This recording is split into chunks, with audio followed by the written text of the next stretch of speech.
ورحمة الله وبركاته. وأخبركم غمبة كم برندانجي أمانيا أرسلنا لو كبكما إنما أهلك من كان قبلكم الغلو سربني جو كان كم برندانجي بيني يسبب ويجا عليك أرمرنا أمانيا مؤمني باني أنا كمان كنت كنا مفارين كمان جنبالله nakati wari min kitte la kittema doronde ngono ngabata tikega ya fatuna mento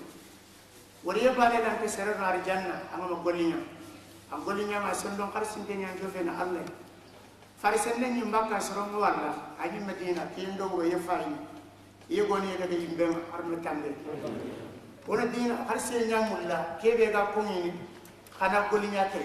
malno kha arja baraje fo khore بان فارن تنجا من تعالي دما لأن يهدي الله بك رجلا واحدا خير لك من حمر النعم الله كان سرباني كان تنشب بوما أم بسند نيوغونغورو لينكوناتي أم بسند مليار مين ومن ين كينياي الله كان نو كان كلمة بان سرقنا مغانغر كل سرنياتي براجي مودامني كينيان دورا كيقولي إخوان kuyin den dang jëm palle adam remme suga ya ma gol brende barni kamana kala mun tengere kebe ko qur'an no ko ngare telinka man jaa bil hasanati falahu 10 amsalha wa man jaa bis sayyi'ati fala yujza illa mithlaha wa hum la yudlamun ati sere suga na rando gol sirbani gana jofe la qiyamam kota iyantu gana tam inaka bukafe kana nema fo khore ando gol burbane ganari antu gay bani alla innan ta um pai ikomonda aye yore fama no goma gol siren gol le mo khotore annan kata atanga na manda ga jofe le qiyamam ko ta kinya khoten sere be ganari amana gol sire de bari anda ken gol sire tanga ma gonam maha gone ke manani anna du tanga alla butenga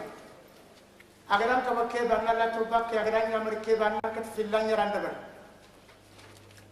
kamanan gati manjaa igo ngano ko ya hare ngano ko igo nda ya hare farqun to na kallam battenga ya hare ngana golli nya agaran da botala ne tugana ko igo ngana golli nya agaran da botala kanu aga kharis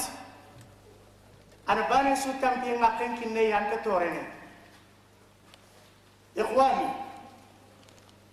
فإننا نتقلب في هذه الحياة في نعم الله ولكننا غافلون عما خلقنا له وسوفايك وغسون الله نعمة قرن رمالينك سحبي دي مع النعمة أغريب يقرن من النعمة أغريب يكون نابر النعمة أغريب يكون توابوا النعمة لكن أوكي بيسانكوا من نتيجة الله برينتغا أيوة أنت كنت من ندعنا نريدنا سرقة بنت كيتو ngana karantel le minne serga ben teketu kunganda le kitab al qarabati wama khalaqtu al jinna wal insa illa liya'budun majinna do adama taga fatini mbotu falle amana ke ay manan to ana quran dama idan tagati batiyenya annalla batanta fofo murna ke gafe ana ni gandi ana minindi ana ngarzaban kota manari ambu kota maduna kada faru nyanan karni ali na mundu amana gire garando kebe kan khawane kinnama idan amana mungu kema ayo gamalli manan tude mutamadina fi shahwatina wa ladhatina wa ka'annama khuliqna lil baqa yogoni yono konga kuma tumene na yonkin mumbane teberita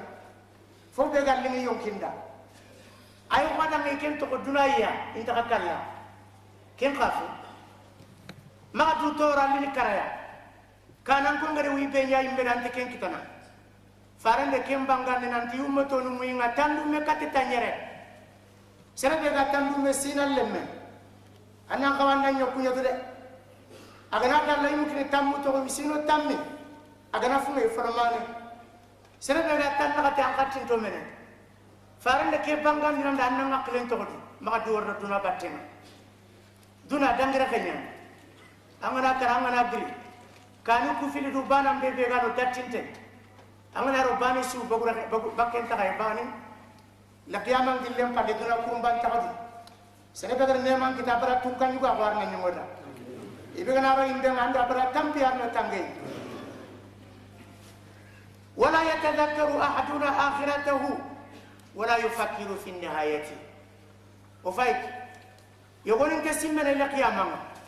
la qiyamang cimmen kagana be war mer men chondo men tan ci ko nyaade ban agana quran dan kala ngilliya andam ko gom dinia kengala tan kilu masu an gon burem bana de barni wala yuhasibu nafsa ken kama be kan simmene la qiyama hagan to korosi anti hakre to ko duyo ato kala sangle be yarin pindo igendo minne mamalakan ngalla kunya buena baguduna serbe gana bagu kemo hari gana sallan al kabawre alna lone imbe nyaarna tangi du korosi anna sallani mena salli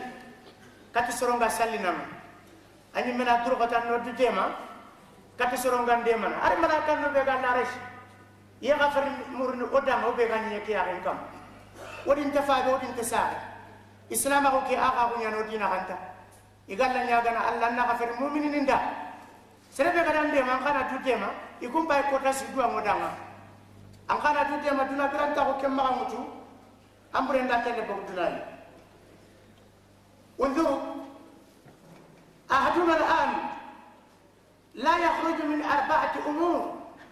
في سكرة البحث عن الشهوات والملذات ووسائل تحصيلها أنا يقولني وريمكن لهم كتنا مهم بيتا إن فيرنا نيجا كينيا كتنا يا جنت فيتنا يقول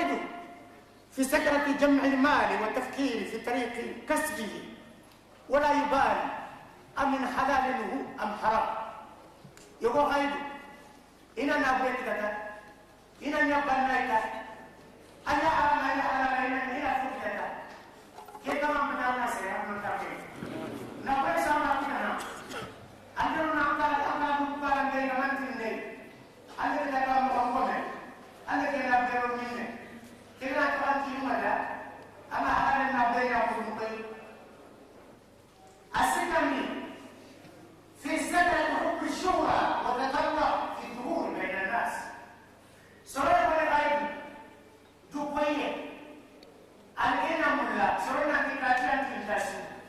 كاتيان بنا في التاسين كاتيان بنا سنا بنا جرا في التاسين كاتيان سوكو تشلو أنا يوم نقول الله كبير كما قال لي تكنتر لك يوم قوتا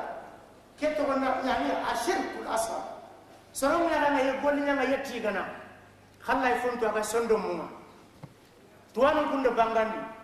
الله انت قول لي سورة شرطني في اللي غا نيامانو كو قول لنا نيا خالصا صوابا انا نيا خالصي الله دا في اللي كابيغا تكفيني وسيغا تكفيني دوكو يغا تكفيني في اللندي ادو فارنتو نانغو ماما نيا بيدا امرا قول لنا بيدا an khasena na nyimme abawni telun tamma igara nabi nyimme kebe ganda kuta tugani nga wutin no be jatti gente farande kemba ngande ati man amila amala laysa alayhi amruna fa huwa rad sere sugar golle sudabari wonya mariye gante faranya mariye nama alla gara nya maritanna kebenya faranga gara nya maritanna kebenya muslimen ko amurni gollu no anna baraje kita angka mamma angare ka kufutu ta baraje la nga wutun ko be antakat ikhwani yaqulu ghayna ma fi sakrati allah wal ghafla an allah igana sangim bani aita ikirin ntenga allah isondo monte jongini katte kufini na katika na meni serbe ken kama ngili kirin ta ko ken ko makambire ken kama aw ngini sampun ta ko ken ko makambire أقول ملاك أني من أعرف كم كوتا به أقولي خليفة مut كم كوتا لا حاجة دورة تونو أنا دورة تو كم كوتا أنت عارف أنا سرنا أقول لك الحياة البرزخية أنا كلامنا كيف ينكون منه لكن نكفيه واسطة أن ينو ما كتب كوتا بعدين نانغريندني أقول عارف ما بيحكي عندنا ناتجا كندان قاودرن نينيا كن كم مكتا غا يدون انكرنا kenya ga munyame so anta karnawo kube ne ga karafene kuma nyara kummen nako o hayni ni duna gili kan ko da serenta tumene har farenta tu sallallahu alaihi wasallam yernan tin duna gille nga anata allah nut ikenta arini juiyenya serebe ga karanko anto ko kumme ke no konya kati ko ta balla ge duna ngirindini serebe ga ga be simme fun kummen no konya an kasimne no ko magom koy serebe ga na ke da anganya kiringa na duna amma ga fitu mangi falle kummen no iga kanin pili du banan be killen ko inanga ken ko ta ganari anan kilu ngari an qasimna no kuma gam koy qala ta'ala waji'a yawma idhin bi jahannam yawma idhin yatadhakkaru al-insan wa anna lahu dhikra adam ramme amana ya dunana ko bonedo kiringe adan lampute amma ngaklen to do maduna ga gilli duna kana giri kota su armar men simmene ken kota anatuna antifoidu hakke kota simme atana manjiro ne arbani famu do qur'an riyeni inan ku kilu gele gella ga kiye sino tamiro